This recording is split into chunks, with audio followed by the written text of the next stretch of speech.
You know the masked killer from Halloween? Michael Myers, the silent, unstoppable shadow who stalks his victims every October 31st. But what if I told you he might not be just a movie monster? What if his character was inspired by a real person, someone whose story is so chilling it was almost erased from history? Let me introduce you to Stanley Stiers, the man some claim is the real Michael Myers. Born in 1912, Stanley's life started with a cruel twist of fate. Switched at birth by a vengeful nurse, Stanley ended up in the wrong family. His adoptive parents discovered the truth, and, instead of compassion, they unleashed years of abuse, while showering their real daughter, Susie, with love.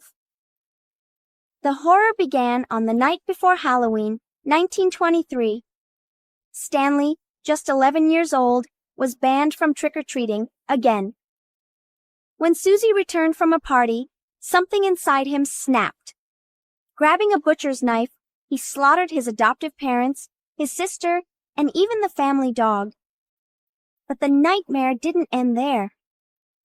On Halloween night, Stanley stepped out for his very first trick-or-treat. As he moved through the neighborhood, his rampage continued, bullying classmates, their families, anyone in his path. Witnesses said this 11-year-old boy tossed grown men like they were nothing. It was as if he had superhuman strength.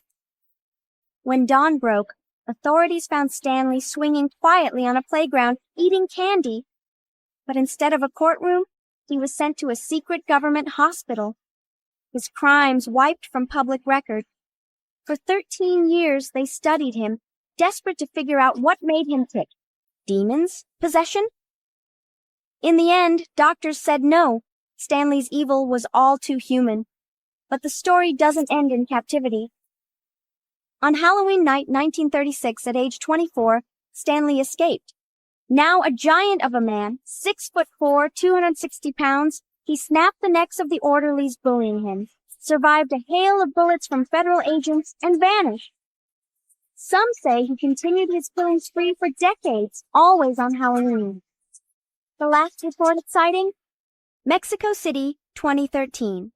So, is Stanley Stiers fact or frightening fiction? Honestly, the evidence is razor thin, and most historians call it urban legend. But every October, as the shadows grow longer, the story of Stanley Stiers reminds us why we lock our doors on Halloween night. Because sometimes, monsters don't stay on the movie screen.